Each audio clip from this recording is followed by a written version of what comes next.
on rethinking spatial and temporal entanglements. Thanks very much to Millennium for inviting me to chair the panel. I'm delighted to do this. We've got an excellent lineup, 4 speakers, each of them amazingly innovative and interdisciplinary in their contributions. And I'm really looking forward to their presentations. They're each going to speak for about 10 to 12 minutes, and we'll go in the order in the program. And I'll introduce people in that order in a minute. And when we've heard all their contributions, there should be 20 to 30 minutes for Q&A. And if you'd like to put your questions into the Q&A box, and you can do that at any time, and then we will go through the questions when we get to that point. Just to tell you that the session is being recorded, and there may be pictures taken. I have to tell you this is part of the instructions. I was very struck when I looked at people's bios and publications to think about how to introduce people by one sentence in Tim Ingold's latest book, Consequences. I think that's the right title. Correspondences. Correspondences, sorry.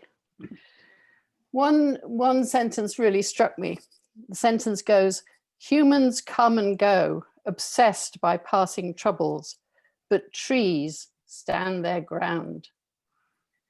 So I couldn't resist quoting that at the beginning of the session.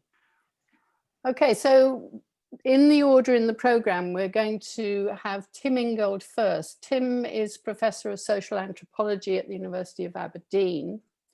And as well as his book Correspondences, he's got other books, one called The Life of Lines, one called Making Anthropology, Archaeology, Art and Architecture. So his work spans an enormous range. And to me, it's a great extension of anthropology, if you like. Then we have Rahul, who's Senior Lecturer in Politics at SOAS University of London. And he's the author of Out of Time, The Queer Politics of Postcoloniality, and another book called Third World Protest, Between Home and the World. And then we come to Inderpal Grewal, who's Professor of Women's Gender and Sexuality Studies at Yale University, and also works in American Studies. She's the author of books called Transnational America, Feminisms, Diasporas, Neoliberalisms, and more recently, Saving the Security State, Exceptional Citizens in 21st Century America. And she was co-editor of a really seminal book called Scattered Hegemonies, Postmodernity and Transnational Feminist Practices, which I think was published in 1994, if I'm not mistaken. Is that correct? Was it 1994? Yes. Yes. And I think transnational feminism would probably describe the sort of innovative field that you introduced and developed. Debbie Lisle, who is last but not least, is Professor of International Relations at Queen's University, Belfast. And she's also a fellow of the Mitchell Institute for Global Peace, Security and Justice. And she has books, one called Holidays in the Danger Zone, Entanglements of War and Tourism, and another, The Global Politics of Contemporary Travel Writing. So without further ado, I will ask Tim if he could start us off. Tim, over to you. Okay, thank you very much. So I've called my little talk Entanglement and Correspondence. So when we say that things are entangled, what does that tell us about the things themselves? I think it tells us that they must be made of lines or threads of some kind and another, and that these threads must be rather flexible so that they can hook around one another. I mean, an obvious example is the human hand with its flexible fingers, which can then hook around other fingers, as for example, when we hold hands. So when we hold hands with another person, our hands are literally entangled through the flexing of these linear digits that we have. Or you could think of hundreds of other examples in the living world. For example, the tentacles of an octopus wrapping around other things that it finds. So to start with entanglement is to start with things that are made up somehow of flexible lines or threads. The alternative, which I think has been more usual in all kinds of discussions, is to think of things as blob-like. It's like coherent blobs. Now, of course, blobs can meet and merge, but if they merge, they simply form a larger blob. I mean, imagine two drops of oil on water, and each drop looks like this little blob-like blob of oil on water. And if the two blobs meet, then they merge into a larger blob. But at the point where they merge, then the individual identity of those original blobs disappears. But the important thing is that when things are made of lines or threads, they can join or interpenetrate, link up with one another without ever ceasing to be themselves. So when we join hands, if I join hands with another person, it's still my hand and your hand is still your hand. And although we are joined up together. So entanglement or interpenetration, entanglement shows how interpenetration can be an enduring condition, something that carries on, rather than simply a phase that you pass very quickly between two separate things and one larger thing. Now, if we think of things as made up of lines, then in the tangling of these lines, they get kind of knotted up together. And I want to suggest that in a world of life, that is a world where things are moving and growing, knotting is the fundamental principle of coherence. It's the way things are joined together. And the thing about knots is that they're always in the midst of things. If you think about a knot that's made up of a number of threads, like shoelaces, tangled together, there's the knot in the middle, and then there are all the loose threads going every which way out of the knot. We might put a boundary around the knot, but it's entirely artificial. There's no real boundary. So the threads are bound together in the knots, but there is no external boundary. So knots are always in the midst, with loose ends looking for other knots to tangle with. And I call the entire fabric of intertwined threads making up a life world, I call that the meshwork. So every thread is a line in the mesh, and the whole thing makes up this fabric, this meshwork. And I want to emphasize why, because it took me a while to get there in thinking about the meshwork, why it is fundamentally different from the network. Because in the meshwork, the things themselves are their lines. These are lines of growth and movement. What network thinking does is to reduce those lines of growth and movement to points, and then to connect up those points with abstract relations. And so there's a fundamental reduction in reducing the line to a point. You actually take the life and the growth out of it. And the problem with all network models, in my understanding, is that growth process, the ontogenesis of things, is left out. So whereas with the network, which links up points, the points of the network are joined up. In the meshwork, lines join with one another and go along together. So there's a rather fundamental contrast too between upness and withness, like joining things up and joining with. When things join with one another, they go along together, rather like voices in counterpoint or in a conversation. For example, in a choir, you have a number of voices singing melodies alongside one another, and each melody is going on alongside the other. And as you listen to the music, each line, each vocal line, is continually differentiating itself from each and every other. That's why you can hear it as a particular line, if you want to.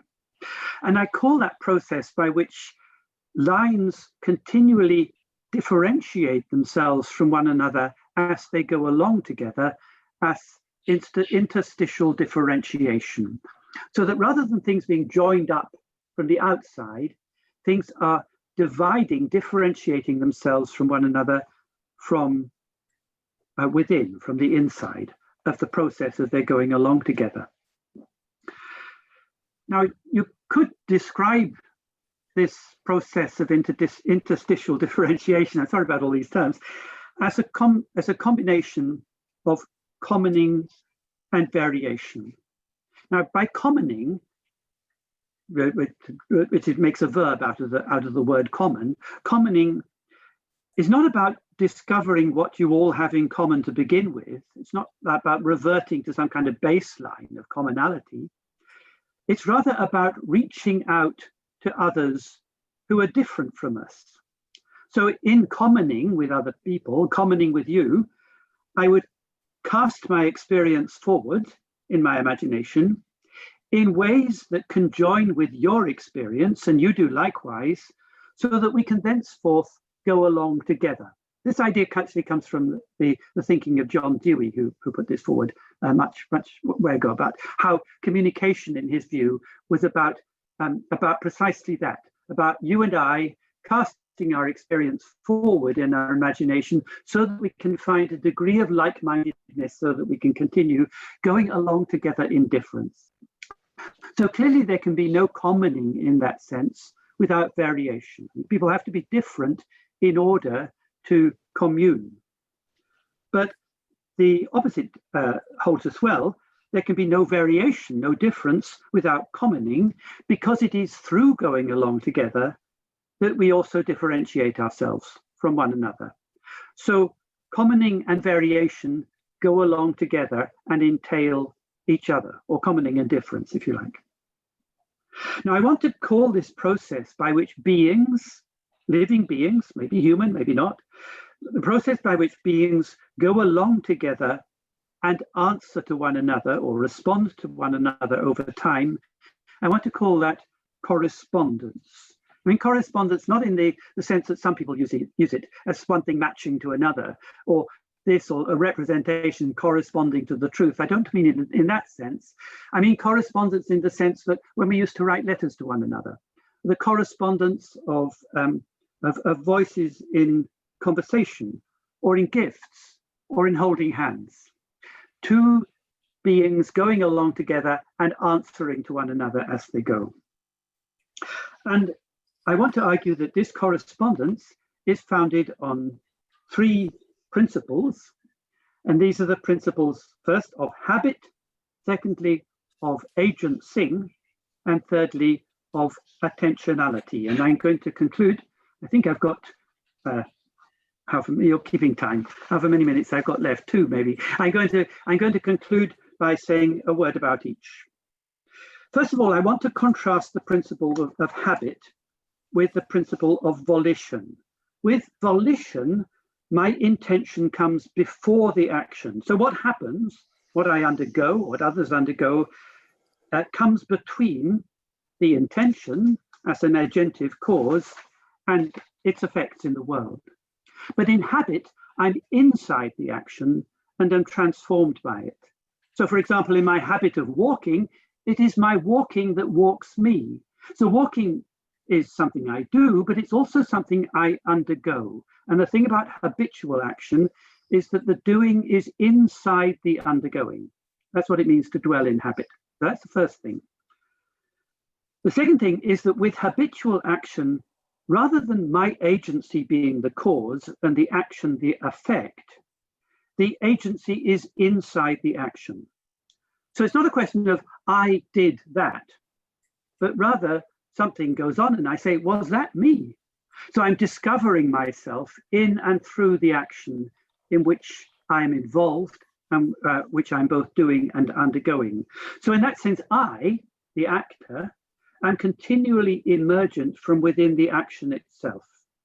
So that's why I think we have to turn agency from a noun into a verb and speak not about agency, but about agencing. It's a horrible word, but I can't think of anything better. And that leads me finally to the point about attentionality. If you put intention before attention, if you make attention volitional, then it becomes something like a stop and check. Like when you have an attention sign, stop, have a look, check, is this right? That's if you put an intention first and attention afterwards. But with habitual action, attention is in front. Attention, attending to things, is then a practice of care. That is a practice of going along together with others and caring for them or attending to them. Remember that attendre in French means to wait, and to wait means to serve, to be responsive to the needs of others and be ready to respond to them. So the attentional mind is going along with others, paying attention to what they do, and is fundamentally responsive. And because of that, the operations of the attentional mind are not cognitive, but ecological. So in sum, whereas the classical view of action, which is linked to network theory, combines the elements of intention, volition, and agency, by replacing the network with the meshwork and interaction with correspondence, I want to present an alternative triad of attention, habit, and agency. Thanks.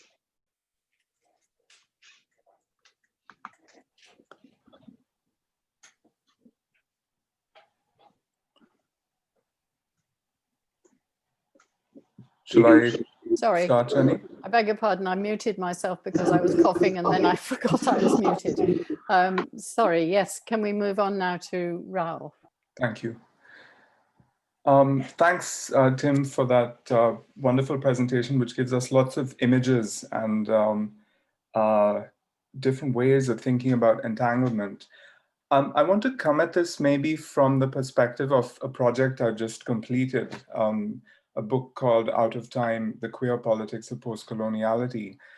Less perhaps to talk about the book itself than to talk about some of the methodological inspirations that informed my own thinking about spatial and temporal entanglements.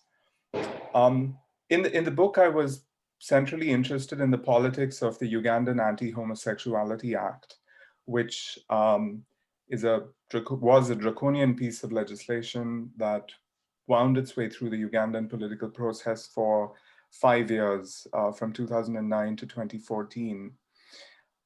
I was really inspired by Anand Singh's Friction, which she describes as a global an ethnography of global connection, which in some ways inspired what I tried to do in this book as I traced the global frictions of this piece of legislation in Uganda that created waves and generated all sorts of forms of global governmentality.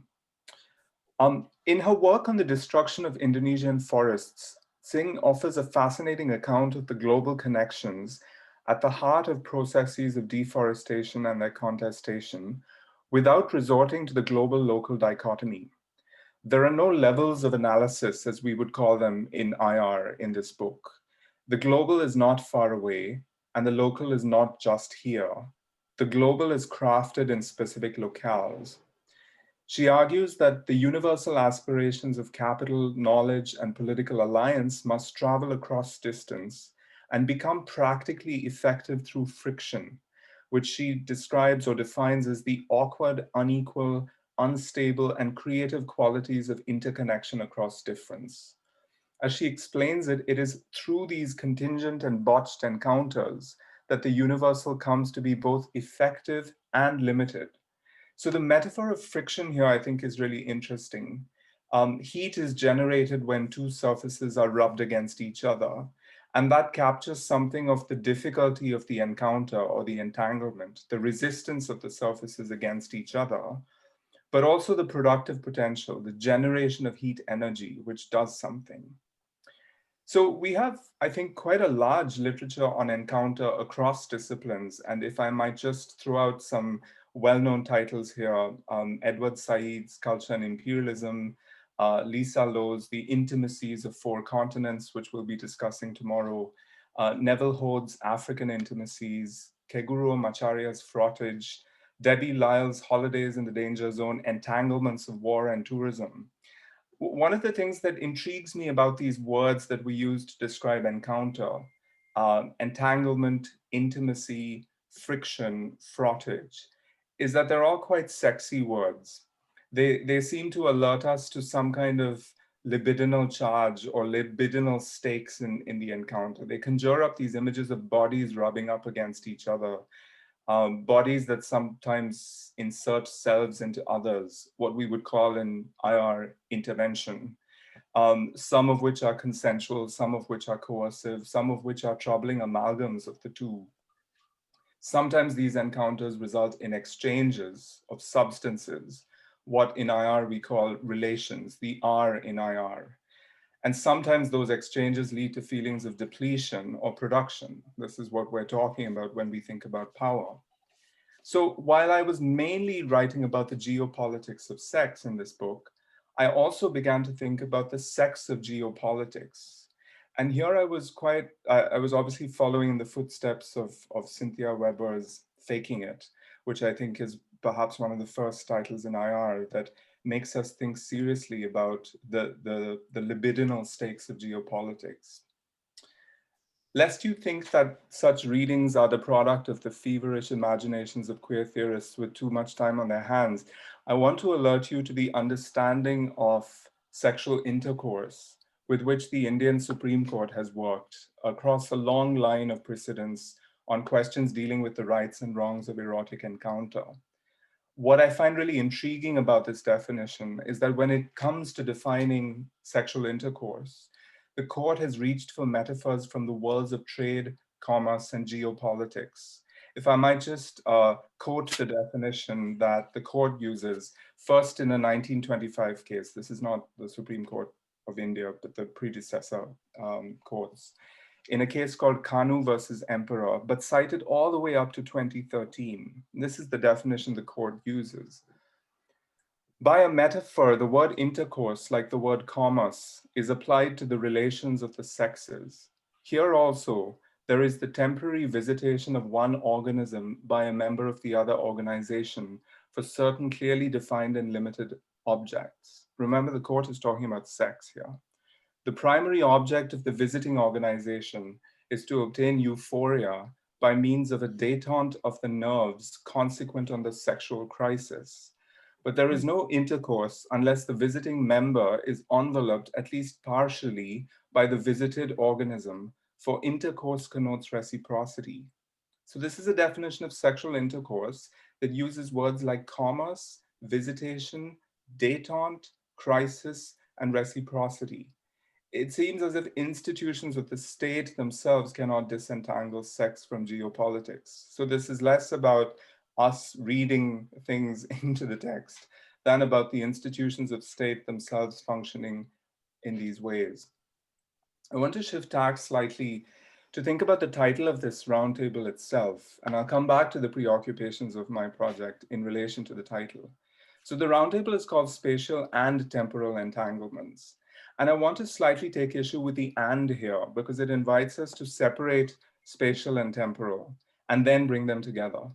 And I want to suggest that, in fact, they're always already wrapped up in each other in a way that makes this separation and bringing back somewhat contrived and perhaps even problematic.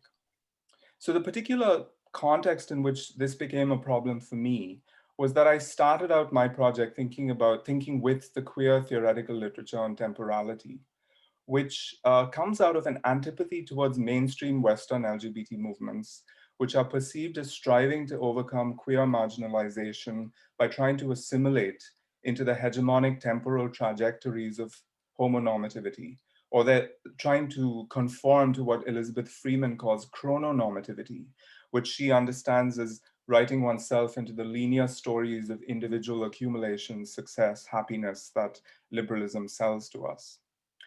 So this imperative to strive towards a better future by sacrificing liberty, pleasure, solidarity in the present has generated a host of critical reactions in queer theory, from Neville Hoad's polemical refusal of the future in No Future, to Jose Munoz's critical reclamation of the future in Cruising Utopia, to a whole series of reparative turns towards the past. And Heather Love's Feeling Backward is a useful reference point here. What interests me about this literature is less the particular temporal reorientations advocated by its key figures than the fact that they are keen to advocate such reorientations at all, even if only negatively. We are urged to think and feel our way backward, forward, or sideways in time. I'm thinking here of Catherine Bourne Stockton's Growing Sideways book, or at least not to march forward if we are to mine our queer potential. There is a kind of manifesto-like quality to these pronouncements, a very clear sense of what is to be done, which I suggest is achieved by narrowing the spatial frame, taking space for granted, to the terrain of the contemporary West and the US in particular, and its particular manifestations of chrononormativity.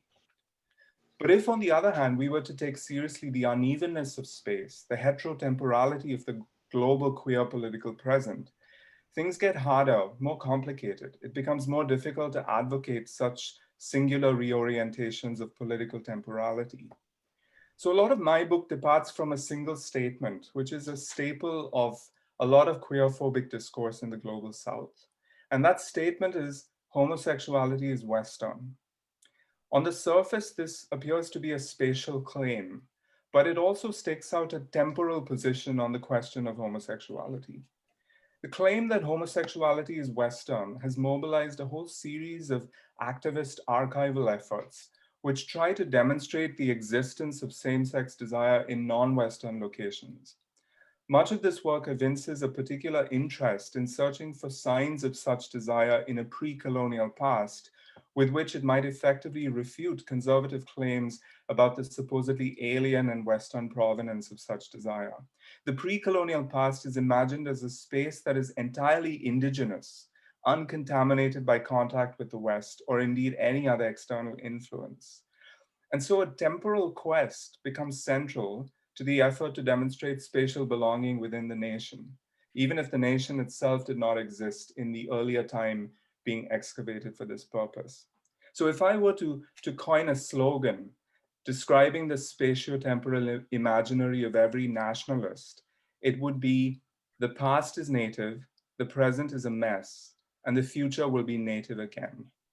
And that, I think, helps us maybe understand the inescapable entanglement of space and time in the political discourses with which many of us are grappling in different places and times. Thanks. Okay, thank you very much indeed. That's brilliant. Okay, so can we move on to Inderpal? Yes, thank you. I want to thank the organizers for inviting me. It's been really exciting to see the kind of work that's been gathered here, and and very energizing in these times to see this. So I wanted to think about the roundtable of thinking, rethinking spatial and temporal entanglements as sort of a challenge to think multiplicities that lots of people have. But I want to kind of think about a different term that seems to resonate a lot to me these days, which is the plural. I want to think about the proliferation of the plural that seems to exist alongside the repression of these plural forms. So let me talk about those. So when I received this invitation, I thought about, just doing my work on transnationalism, all these entanglements, the troubling histories of global, international, all of these terminologies, and also to think of the way the ways in India that the colonial and the post-colonial just seem to merge together in sort of new and interesting ways. the afterlives of colonialism go on and on, informing what post-coloniality can be. But even as notions of home, of family and security seem to be central to contemporary government, right? To the populisms of today. And as technologized governance is producing identities and Rahul's point about nativisms naturalized through a biometric and enumerated citizenship, I want to think about what unsettles this. So I was doing so much work on the afterlives of conflict in Punjab with insurgency and counterinsurgency. And I tried to think about what is it that women in particular, what got people through these times. And I don't want to go into the resilience literature, which is another neoliberal formation, but I want to think about what resources people draw on to think about the opposition to the forces operating upon them. So when we think of opposition to these states, we talk about solidarity, of activism, of organizing, violent or nonviolent politics of resistance, of empire. We have done work on thinking about empire, racial capitalism, development regimes. But there's something else that we have always been asked to think about outside of the necropolitics, which is the politics, as Foucault said, of life itself. What makes things go? How do people exist? And I want to think somewhat outside of Foucault's framework to think about the resources in that unsettled states and governance. I speak of the politics of what I call the deep pluralism, the historical sedimentations of cohabitation and cultures that exist outside of the state's territoriality and governance, or hope to in some ways. They escape the state and are difficult to use. They're not useful in some ways because they don't support state-sponsored or national identities, and they undermine a lot of security projects. They're not hybrid, syncretic. They're not mixes of prior entities. They're tragic even in some cases. They're close to what Moten and Harney talk about in Undercommons, or what Tina Kemp calls fugitivity, though they don't only exist in subordinated communities. I would argue that this deep pluralism exists across all cultures. Often it becomes minoritized or subordinate, right, in a process of repression or erasure. It is deep pluralism is historical and contemporary. Raymond Williams calls it the irrepressible emergent, what we live in that comes from the historical sedimentation of differently lived lives, but it emerges and goes on to change these lives. If one thinks about the matter of the plural, what we see today then seems to be a focus on states as narrowing to monocultures based on race or religion or gender, right? The plural upsets this and undercuts these monocultural aspirations. I'd like to then suggest that outside this monoculture drive, there exists these pluralisms that unsettle the state and can serve as a resource for our cohabitation in a damaged world, as Donna Haraway and Anna Singh, another reference to Anna Singh, heard. I bring you some uses of the plural, two that show its pervasiveness and two that I want to think about as a deep pluralism.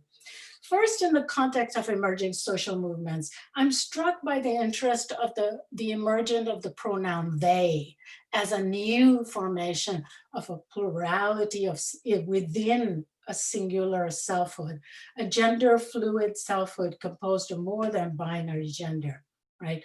A trans politics, as Toby Beecham has argued, is threatening to the security state, though as he also points out, it may be that the states are now making it more difficult to evade surveillance. So that's one example of the kind of pluralities that exist.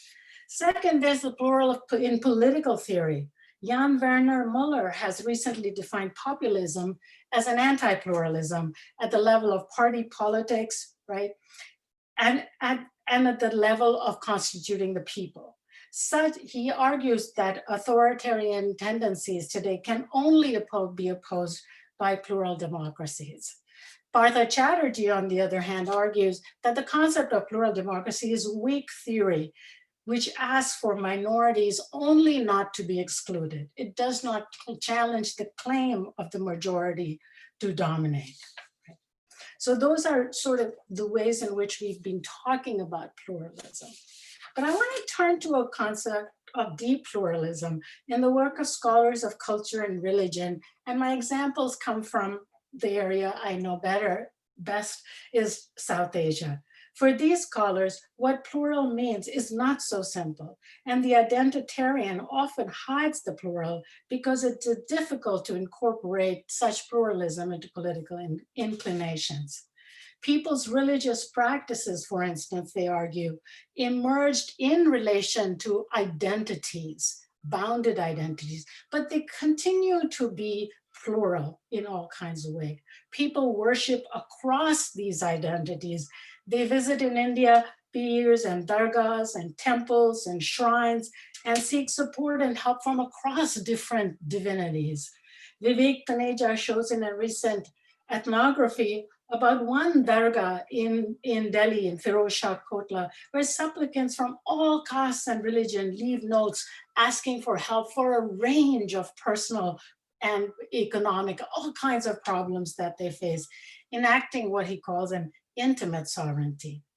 In the context of Punjab and its religions, Farina Mir and Anshul Malhotra see a broad culture of a Punjabiyat, a kind of regional cultural formation made up of shared mythologies and notions of the self that are amorphous and shadowy, hidden in pervasive narratives and lived practices. In particular, they point to the historical and tragic romances of transgressions of caste and religious authority. And anyone growing up in these cultures can list across generations, these stories of romances, Laila Majnu, Heer Ranja, Sasi Puni, all of these stories. People live their lives out through these stories, finding possibilities and opening for sustaining life within divided worlds. And my second instance of deep pluralism comes from recent work on pluriverses from the anthropology of Latin America. Marisol de la Cadena has argued for a pluralism that includes the non-human and the indigenous, creating possibilities for new interventions. Referring to indigenous cosmologies of human and non-human as against a modern secularism, she provides the examples of earth beings, the mountains, rivers, and lands that exist in a relation of care with indigenous groups who live in these lands. She defines the pluriverse as partially connected, heterogeneous, socio-natural worlds negotiating their ontological disagreements politically. Arturo Escobar, in a related formulation, argues for relationality between form and matter of the universe, offered by indigenous peoples groups in which the world is a pluriverse, ceaselessly in movement, an ever-changing web of interrelations involving humans and non-humans. These pluriverses consist of provisionally stable realities and a multiplicity of worlds which are post-developmental and non-liberal. I don't want to argue that these are all sort of forms of resistance to the powers, but they exist alongside the state, right? They exist outside of visibility. They're often minoritized, and they produce what I call the restlessness of the modern state, that which is ceaselessly tries to capture, to repress, right? And drawing from Raymond Williams again, I think of these as the historical emergence of sediment and entanglements across divides that are not generated by the modern state. They're not utilizable for rights claims or entitlements, not framed by modern governmentalities, but we indeed need to understand how their presence and their entanglements make for a politics of life in all of its messiness. Thank you. Thank you very much, Inderpal. That's absolutely fascinating. Okay, So our last speaker, last but not least, is Thanks. Debbie. Thanks, Jenny. I'm so delighted to hear the word restless come up because my talk is provisionally titled Intense, Sticky, and Restless, Speculative Grammars of Relationality. So when you go last, of course, basically all you're saying is everything they said. But I'll try and I'm going to try and make some gestures to what's just been said. And it's so heartening to actually hear some of your thoughts refracted before you say them. So again, thank you to the organizers. I'm really pleased and honored to be part of this roundtable. What I want to do is put our discussions about entanglement and detachment that have been circulating around this conference and also in all of our work into conversation with some feelings of impatience and frustration and stupidity that I'm currently having as I'm trying to think relationally in my work. So I've become cranky with myself and with others about the way we're talking about relationality. And I've been shouting for a while that we need new words or a new vocabulary. And so I'm basically sulking. And I'm using this as an opportunity to try and stop sulking. And I think that these are some of the humans that can help me do that. So I want to take some inspiration from my fellow panelists here and so many scholars that I've listened to so far presenting at the conference to try and help me do that. So the one thing I want to do is to try to celebrate some of that work that's been going on within Critical IR and within this conference and elsewhere about thinking relationally and transversely. And then what I want to do is try and think speculatively about maybe some vocabularies that might help us resist that lure of stasis. So we've heard a lot of those already, which is delightful that you're not the only person thinking about restlessness and friction. I just want a short caveat that I was thinking about today when I was listening to some of the papers. I just want to clarify a little bit about what I mean by critical IR, I guess. And Jenny alluded to the fact that all of the people on this panel are resolutely transdisciplinary. And I just wanted to call attention to Robbie Shilliam's recent Retrieving a Scholarly Inheritance, which is gathering together a lot of work on race and racism that's been going on in the discipline of IR for such a long time. And why I think that's important is because he foregrounds that heritage, that lineage of critical work that we often forget and I'm very guilty of this, in our rush to disparage the discipline and run elsewhere to find out all the cool and sexy things that other people are doing. So I just wanted to sort of shout out to Rob because I think it's really important to remember that critical heritage has been going on for a really long time. And of course, Millennium is a really big part of that heritage. So I want to start by just going into the question of relationality or entanglement. I wanted to think a little bit about this question of autonomy, because in the framing of the conference, I don't see entanglement and detachment as opposites, because I don't really know what it would mean to be detached. And this refers back to some of what Tim was saying in the first bit. For me, we're always sort of irrevocably, stubbornly, inextricably entangled in all kinds of multiple formations, some of which are intense and proximal, and others that are more dispersed. I think Rahul's reference to Anna Singh's, the refusal of that level of analysis is absolutely crucial. And that's what IR does. The levels of analysis in IR is terrible, right? So we need to get away from that. But if we really push the idea of entanglement, then autonomy obviously goes out the window. Now, some people find that troubling. I don't find that troubling at all. I find that quite enlivening. And I think Claire Rasmussen's book, The Autonomous Animal, is an excellent account of how not to be troubled by this idea of autonomy. And I think it's been echoed in some of the recent work on machine learning and automation, which tells us we've never been autonomous, and we shouldn't be troubled by that. So the fundamental point for me is that none of the entanglements we participate in or are enrolled in, none of them are ever static. They may be durable over long periods of time. They may feel constitutive, but they're never static. They have to be understood in motion. And as Tim was saying, used actively as verbs. And I think this means we need to get better at thinking in processual terms. So thinking about process. We've heard words about becoming, emergence. All of those ideas have to be put in motion. So who or what does this coming together work for, and who or what does it ignore or displace or abandon or dispossess? Those are always very mobile actions. And sometimes I think in our effort to try to conceptualize, we stay still. And so I want to try to urge us to keep our thinking in motion. So we know, if we think about entanglement and attachment, we know two things. We know that there's no end point to entanglement. There's no final knot, to refer back to Tim, that we can finally say, we finally made it, we're finally entangled now and we can stop. And similarly, there's no isolated condition that tells us we've finally detached ourselves from others, that we're finally autonomous and we can stop. So there's never a narrative trajectory from one to the other or back and forth. And once we start in that position, refusing those endpoints, then we come to a different starting point. And this is where I want to talk about questions of controversies and topographies. And I think this is partly a methodological problem.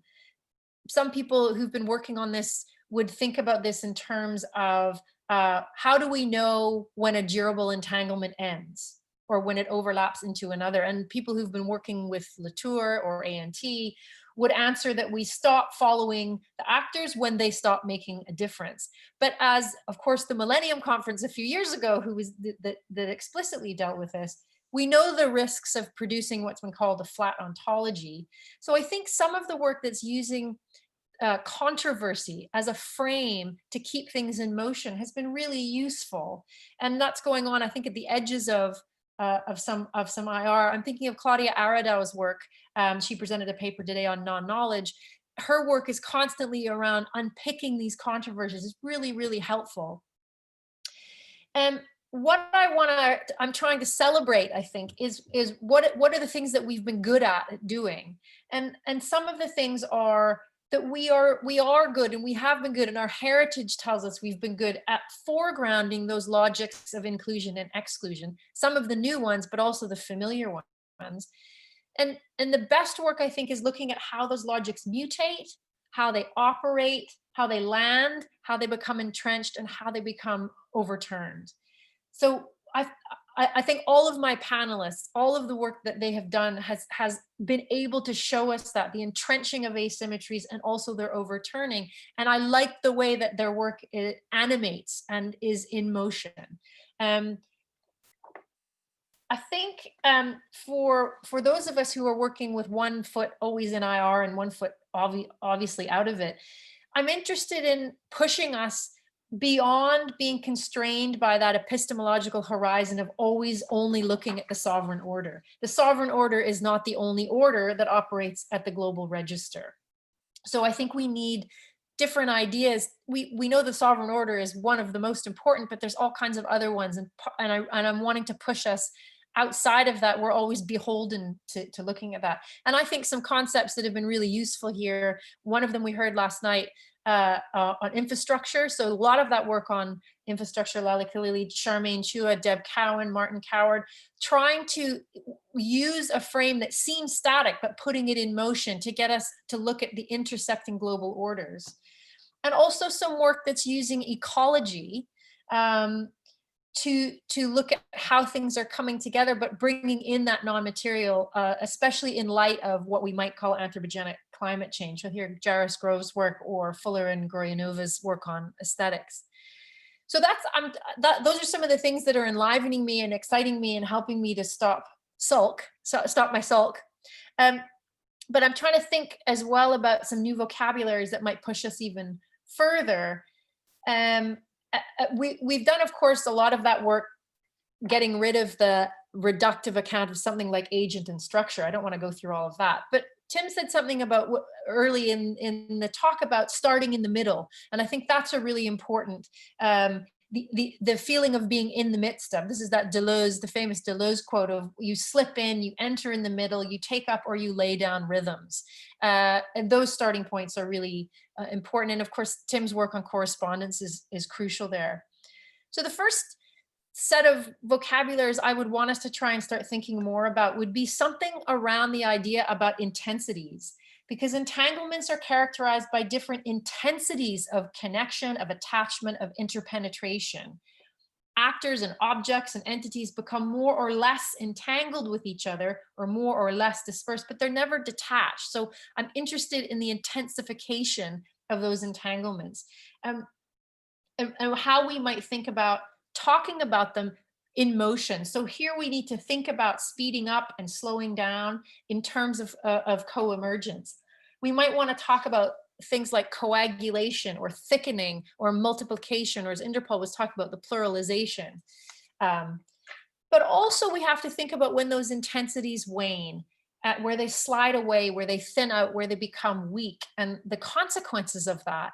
And here we might want to talk about dissipation or dispersal or decoupling or degeneration or erosion. My own work, I'm working on failure, which is a version of that, of ruin, of abandonment, etc. The key point, of course, is intensities don't disappear. They always leave traces and echoes and supplements, which is why so many of us use the term aftermath or looking at the aftermaths of these. And here, I think when talking about intensity, we also have to think or get better at thinking about duration or the differential stability of entanglements. And here, again, we need to think more about slowness, patience, waiting, the liveliness of those dispositions, but also theories of suddenness, of explosion, of rupture, and as some recently in IR have been talking about, fractures. And then I also want to think about, it's related to intensity, intensification, but it's this question of stickiness. Intensity tells us about the dynamics of coming together and pulling apart, but not really about the character of the attachments, how sticky they are, what they feel like, how they coalesce, how they become enmeshed, no matter how durable that might be. So again, as some of us have talked about, we've done a lot of work on encounter, but I think some areas we might want to think about exploring are questions about the haptic. So when we stick together, or two porous identities stick together, what is it? And this is Aaron Manning's work, I think, on touch becomes really useful, and taking apart the integrity of whatever body it is that's sticking to another body. Please conclude. Yep. I've got 1 minute left here. I've only got a little bit. In working with artists, with visual artists, I've started thinking about this through the category of attunement, and it relates to, I think, to some of what Tim is talking about in correspondences, but it's how bodies become attuned to each other, and how that process, that long process, it relates very much to the sense of correspondence. You're not necessarily making something new, but there's something in the co-emergence together, in the attuning, the act of attuning to somebody else or another body. There's a whole section here on friction, but I think Rahul's covered that really, really well. It's such an important element of the way we need to start thinking in motion.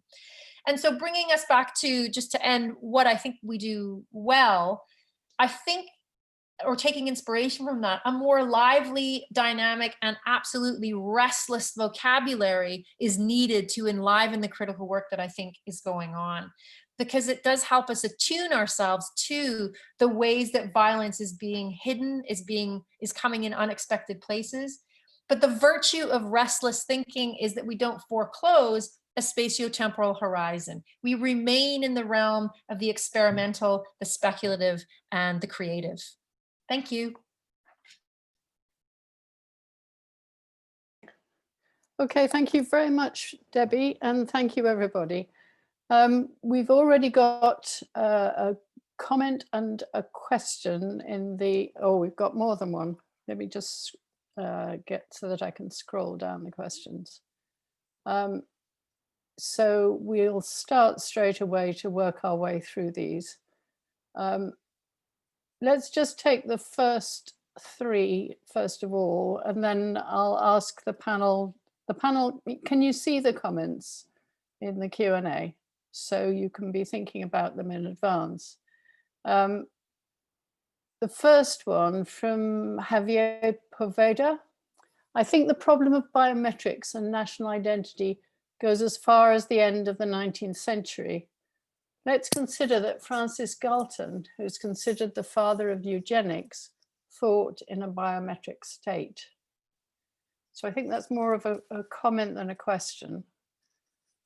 And then from Angus McNally, and this is definitely a question. To what extent is thinking through these problems through entanglements reinventing the wheel somewhat? There are more than a couple of resonances between the ideas that Tim presented and the processual and relational readings of Marxist dialectics by E.P. Thompson, Ellen Maiskins Wood, and recent social reproduction theory and Black Marxisms. How does entanglements supersede dialectical thinking? And then I'll take just one more at the moment from Ignacy Torrent. Fascinating panel in many respects. A general and maybe provocative question. Is there being without being in relation, entanglement, collision, friction, negotiation? If not, isn't then relationality loading a rather normative and deterministic burden on the being? Okay, so who would like to start with responding to or any of those comments? And also I'd like to invite you to respond to each other if you feel that you would like to do that. Shall we just go through in the order that, that we presented in? So shall I start with Tim? Do you have any response to that?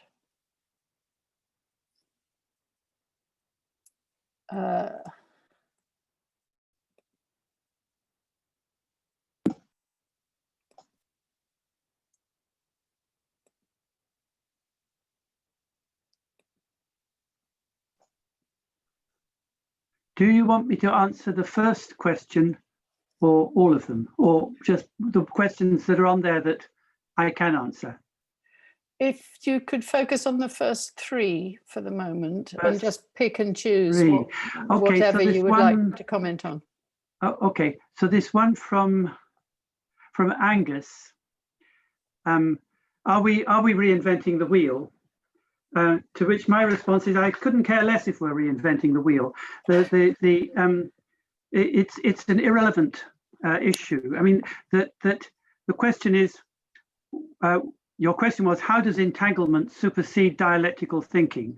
I haven't a clue. I mean, where the dialectical thinking had one vocabulary, entanglements got another. There are probably lots of parallels, but I don't happen to hold to the view of progress in our fields as always having to supersede what was there before. It seems to me that if we're reinventing the wheel, well, that's fine. Let the wheel turn. The main thing is that the conversation carries on. But the idea that we always have to be superseding something that was there before seems to me to be a pandering to a normative concept of science that I don't want to be bothered with. So I don't care one way or the other whether this is superseding or not. I don't think it matters. Then that was and then do I go on to this? There's this comment from Ignacy Torrent. Can I go that far? Yes, please. Okay, because there was that you're saying that firstly, is there being without being in relation, entanglement, blah blah blah? No, I don't see how you could possibly not be except in some sort of relation.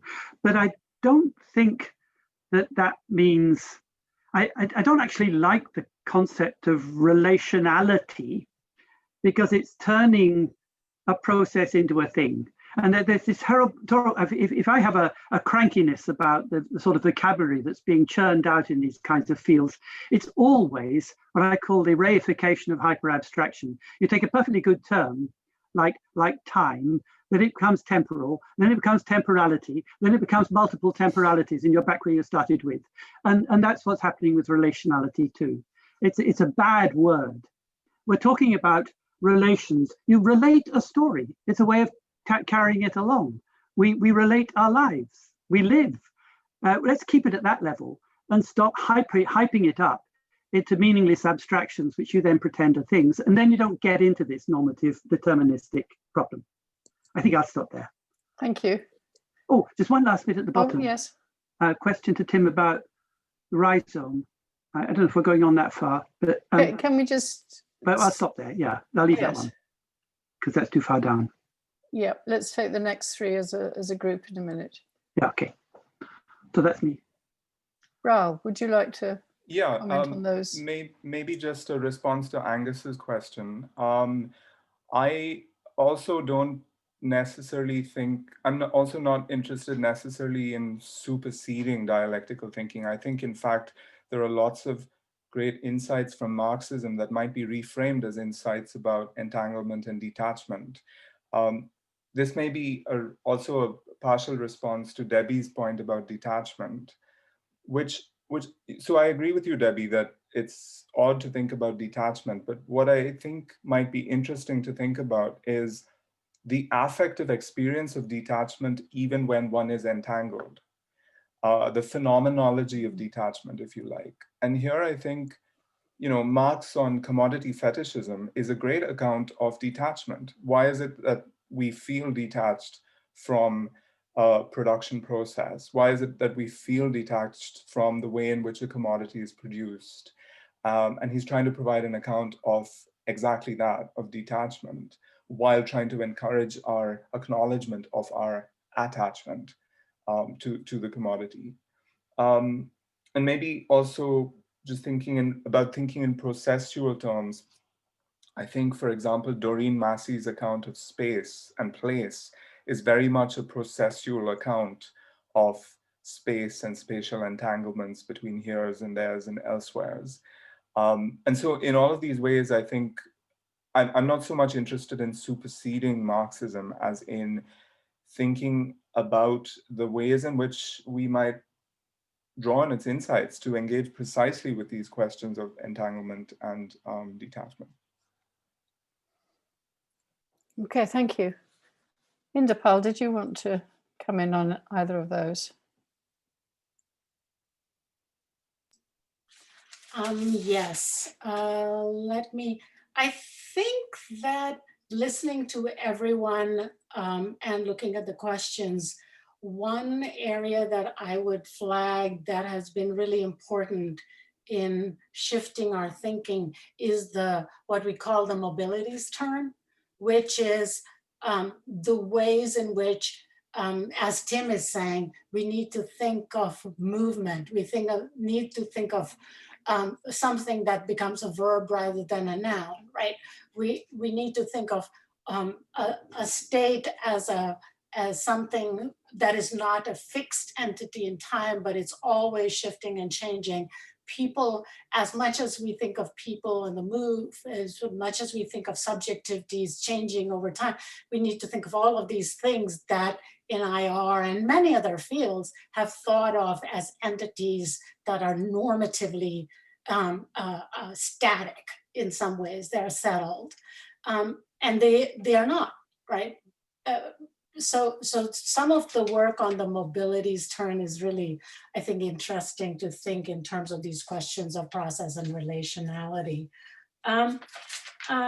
In terms of the particular question to me about what do you... Sorry, could we leave that just for the minute? And then we'll come back to that when we finish this round.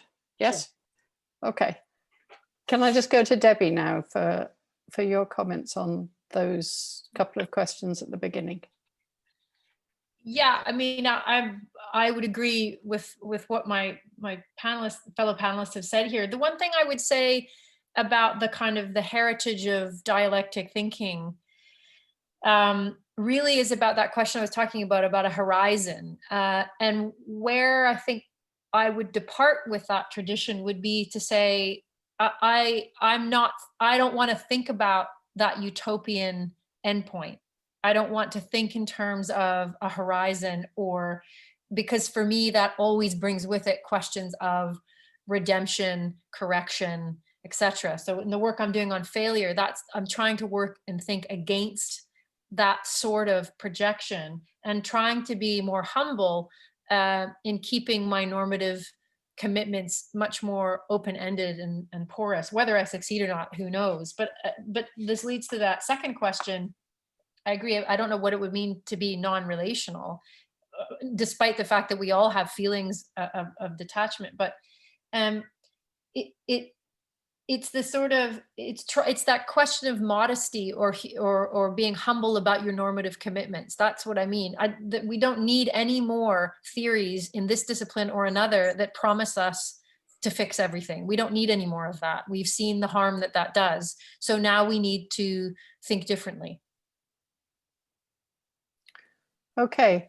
I think we've got 3 questions directed to particular panelists. Can we just skip those for the minute and look at the questions from Philip Conway and Christopher McAteer, which are to do, it's a sort of response back to the question of new thinking and superseding thinking, and so on.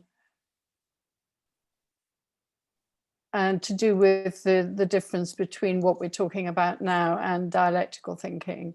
So Tim, would you like to comment on Philip's? Okay, Philip's one. I'm going to ask him why should we ever listen to a piece of music twice? I mean, it actually hinges on what we mean by listening. You only know whether somebody said the same thing or somebody said something different by looking back on it and comparing the two as, so to speak, a fait accompli. But listening actually is about joining with. It means attending, joining with another person in their thinking, in their conversation, in their thought. It means moving forward and improvising a passage together. And in that forward movement, the question of sameness and repetition doesn't emerge. It only emerges when you stop and take a look back. So I don't think, if you think that, if you ask, why should I listen to you? If I'm just saying the same thing again, I'm saying you're not listening. That's the answer to the second one. I'm still absorbing. I think I might give that a pass to my fellow panelists, right, rather than waste time thinking about it. Okay, Rahul, did you have a response to either Phil's or Christopher's? Yeah, I think maybe picking up on Christopher's point about whether dialectical thinking assumes greater solidity or immobility. I think one thing it does tend to assume is that, you know, it tends to, it has a sort of progressive imagery to it that I think perspectives on entanglement do not necessarily presuppose. I was very struck by Inderpal's comment about being interested not in syncretism necessarily, but in plural things that coexist. This for me is a kind of dialectics without transcendence, because it's not claiming to be an opposition that produces a new thing that is better or somehow has progressed beyond. And I think that gives us a really concrete way of thinking about the differences between some of the perspectives we've heard on this roundtable and a kind of classic dialectical sense. So yes, there is a claim to newness. You may or may not agree with it. You may not think it's interesting. You may not think there is anything politically at stake, but there is a difference between some of those perspectives and a kind of classic dialectical approach, I think. Okay. Inderpal, do you want to come in on that, or? I guess I want to respond to Aka's question, which asks, what do you see the deep pluralism doing with the afterlives of colonialism? What do you do with so I think that every period, colonialism included, there are ways in which people absorbed colonial power structures and made of them something in relation to what was already there, right? So in order to live, and this, you know, the question of how people find resources, the kind of mythologies continually keep changing in this Deleuzian sort of assemblage kind of way. They're never the same. And so they would take colonialism and they would take other forms of rule that existed in India at the time, and there were multiple forms of rule that existed across the region, and think of those in all kinds of ways, depending on how proximate each form of government felt to people at particular moments in time and space. So there are people for whom the state might seem very distant, but what might be more proximate would be a form of patriarchal power or religious authority or whatever else. So all of these varieties of forms of rule, I think, lead to us thinking about the mythologies and the stories and the narratives that people create as resources that refract them, absorb them, provide alternative, you know, they don't escape, they're not resistant, they can be really sad and tragic. All of the kind of narratives of romance are really often tragic. They are ideologically not useful in that way, but they provide different kinds of ways in which people live in that everyday way, the way they find erotics and pleasures and whatever else that they can to exist. So I'm interested in thinking about those. I mean, Eve Sedgwick long ago talked about reparative work. And I'm thinking, what is that reparative work that we also need to do? Because we've done so much work on thinking necropolitically. Okay, thank you. Actor, if you wanted to come back on that, you could have a second go in the questions, perhaps. Would anyone else like to take up any of the points in that question, which was directed to Inderpal, but Can I just come in on the superseding question? yes, of course. Yeah, so this is for Philip. Knock yourself out, Philip. Go pour yourself a drink. It's Friday night. If you don't want to listen, that's great. Go play football. Go read the 18th Brumaire again. That's fantastic. And I wish you well. But I'll tell you why I'm here and why I'm thinking in these ways with these concepts and with these people. It's highly generative work. It's collaborative work. It's creative work. It's full of joy and full of speculation, but it's also unflinching. And the thing that this work does is it opens multiple spaces that weren't open before, and sometimes is able to keep those open for a while for us to inhabit. It doesn't immediately close it. Sometimes it does, but there's a sort of form of inhabitation that's allowed with this work that I find really energizing. And it links to Enderpal's point about pleasures as well, and seeking those out. So that's why I'm here on a Friday night. Philip, I wish you a really good Friday night, whatever it is that you choose to do. Thank you, Debbie. And I invite Philip to come back again in the questions if he wants to. Can I move now to Lily Nellen's question for Rahul? Would you be willing to respond to that? Yes, absolutely.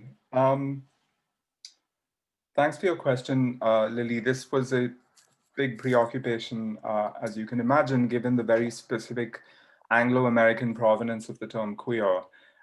Even if we say we're only using it as a placeholder, I think it becomes imperative that we think about its spatial coordinates, particularly when one is doing transnational queer work.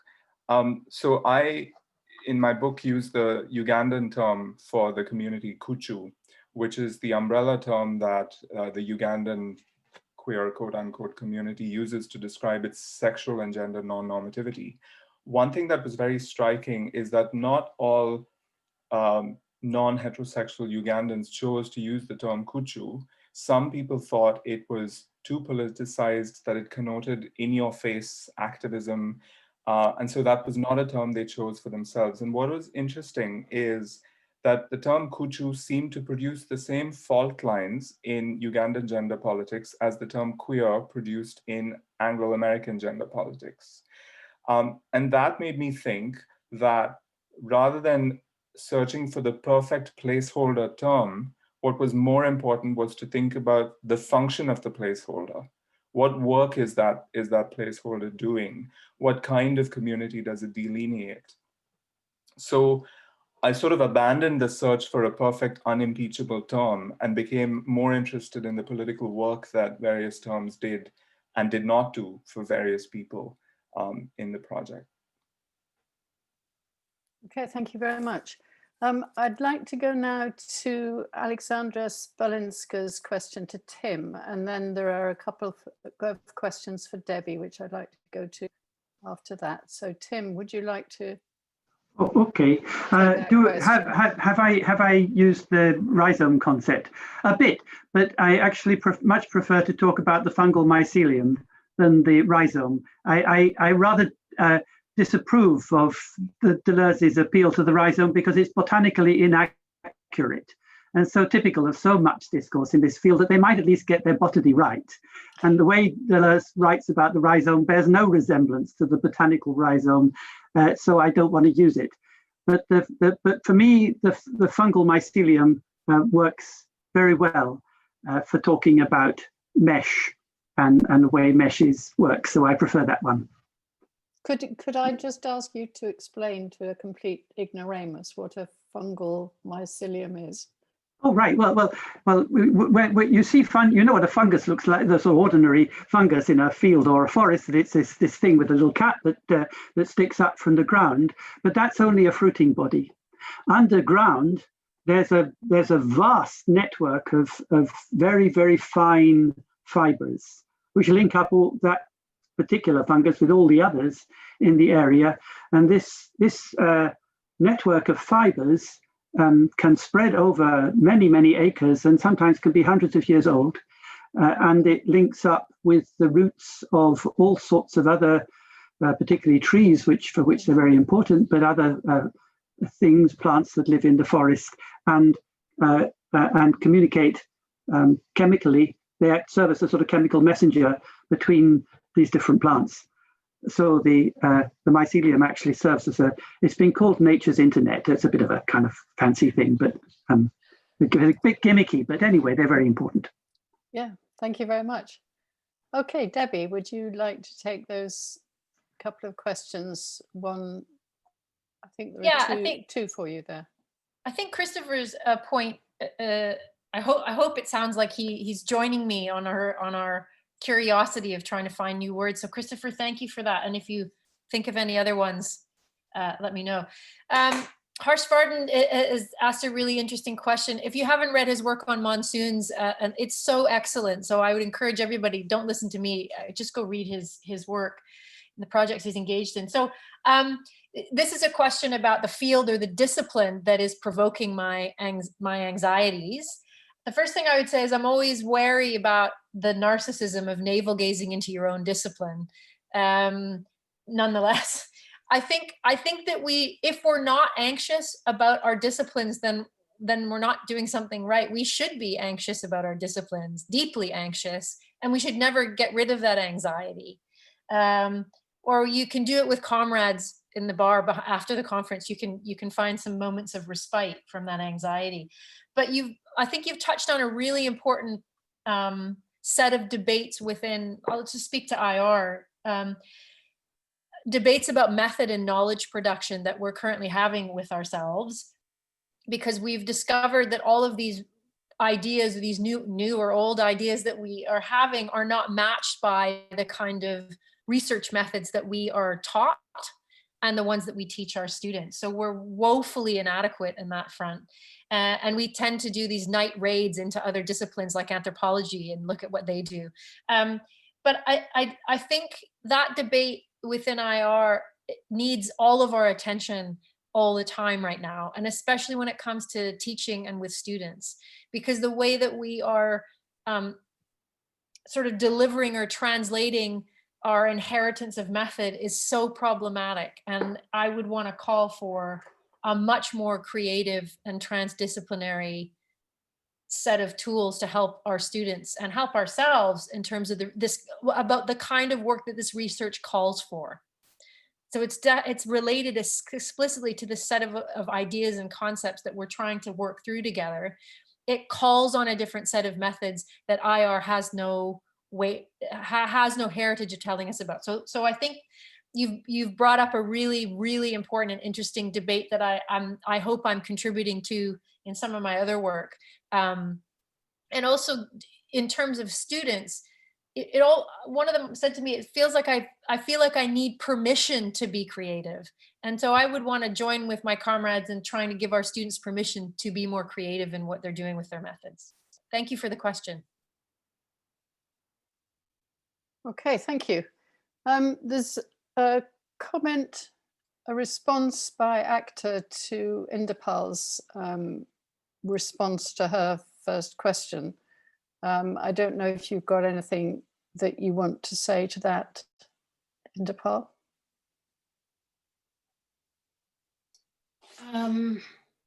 You know, I just want to say that I'm starting to think about this much more. And so I'm glad to be able to share this work and to get feedback about it. But there's so much wonderful work that is being done right now in all sorts of ways. The work of Sheldon Pollock in religious studies, there's an incredible book by Sarah Sharma that I think it's worth to read, which really makes an intervention into David Harvey to make us think about time space.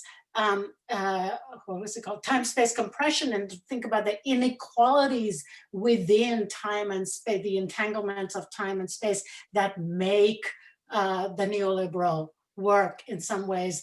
Her work was kind of great. And I'm thinking about the previous comment to Debbie about citations coming up. And so I'm trying to give citations for work that has been really interesting. But for me, somebody who's from feminist cultural studies, you know, to think about IR itself as a kind of culture of practitioners, but not just academics, but sort of it is an interesting object of analysis itself. The practice I've been working on thinking about security establishments, how concepts of security are made, for instance. And you can go all the way from state security and the weapons industry to thinking about ideas of home and how people feel safe and the way in which those are mobilized. So there's a kind of, we brought up affect a lot, but I think that that all of these fields require us to think much more supplely across disciplines and drawing from different disciplinary work to bring these very disparate fields together to kind of unbound IR in a different way. And perhaps my idea of IR is American IR, which is a whole other thing too. So yeah. Okay, thank you very much. Right, we've got, just to say to participants that we should be drawing to a close very soon. So if you've got a question, now is the time to put it in the Q&A. We've got a response from Angus, which I'm going to ask Debbie to respond to in a minute.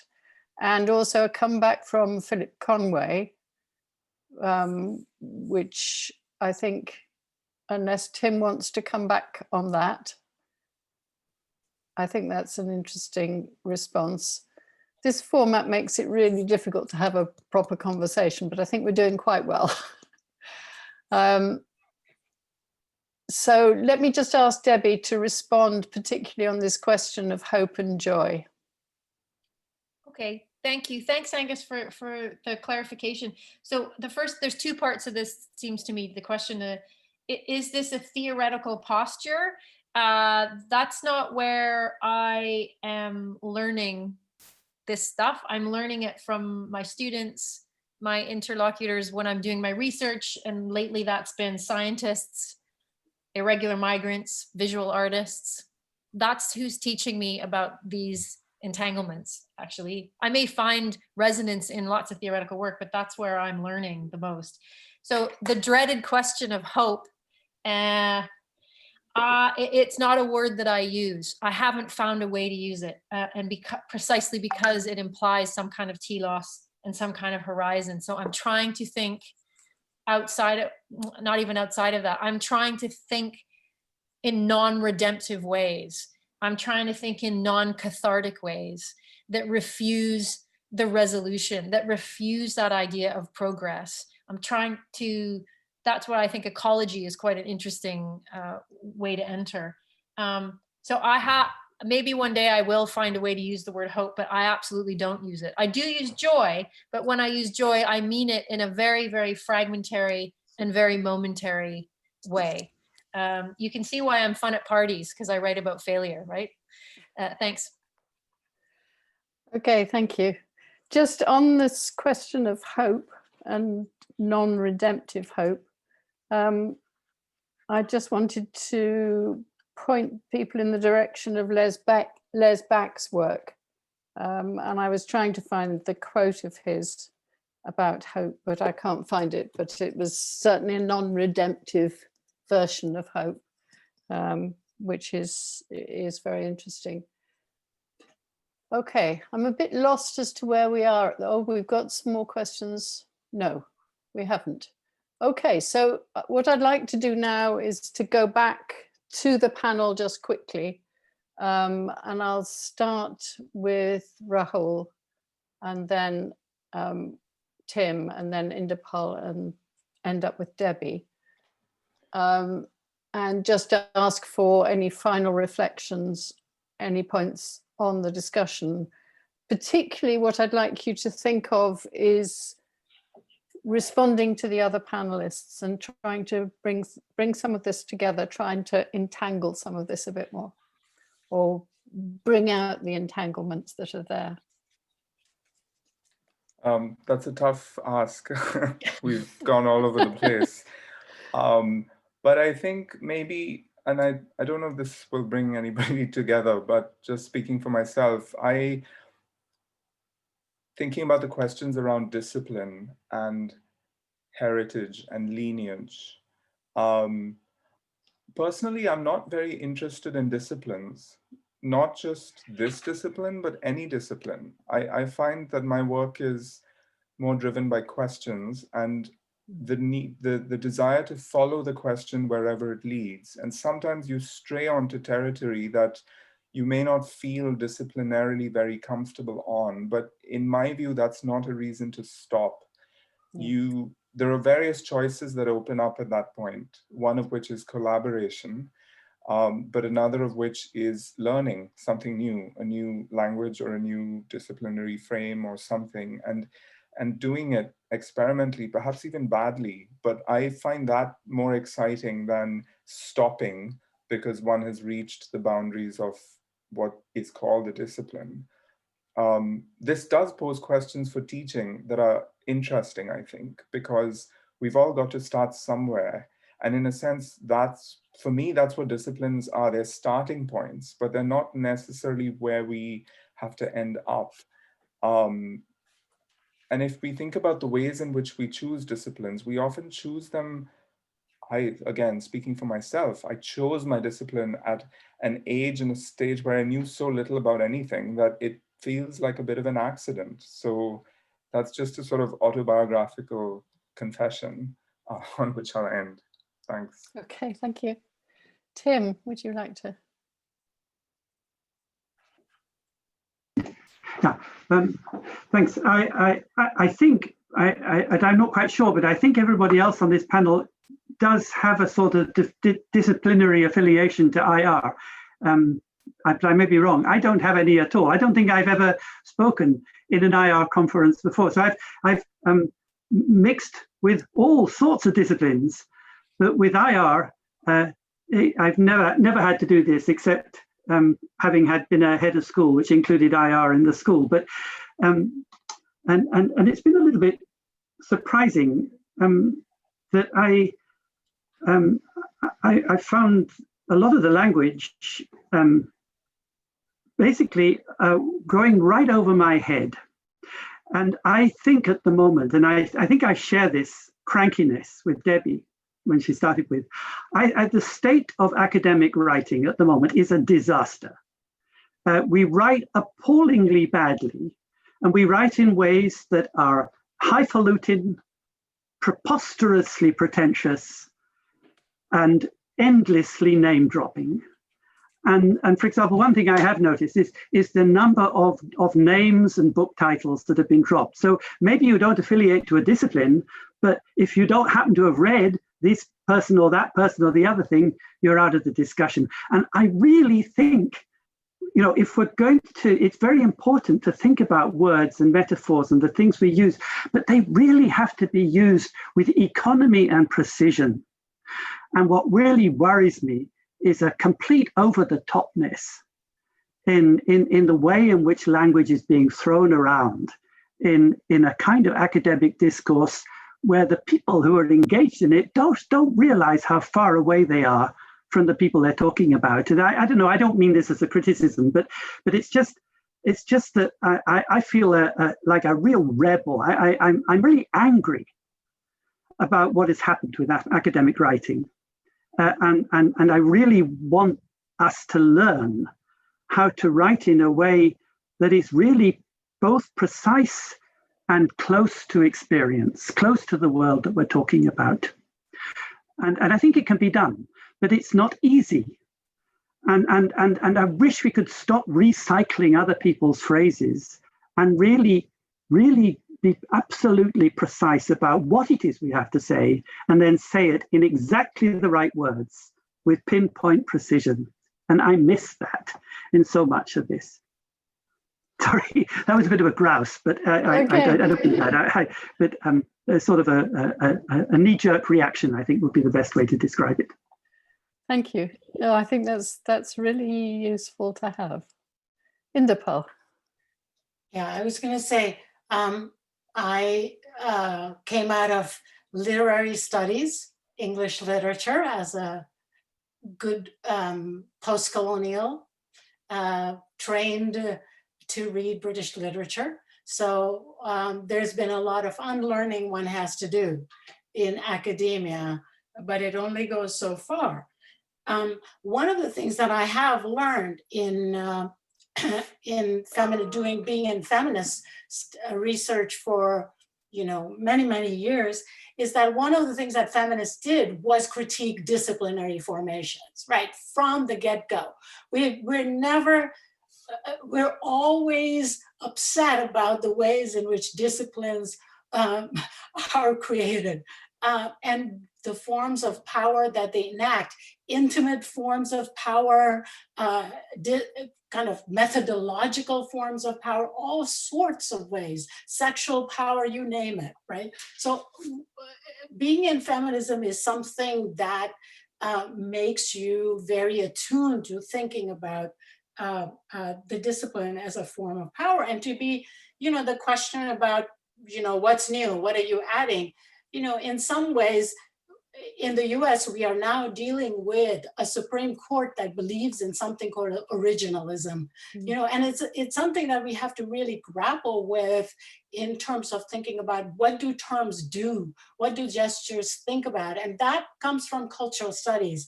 Raymond Williams, keywords, how terms change over time, what they get invested with. So terms even are really critical to think about.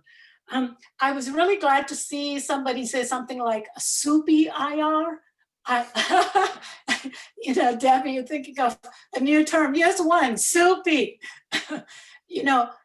And I'm happy to see that because from a feminist viewpoint, IR is a discourse of power, right? In a particular kind of power of the state.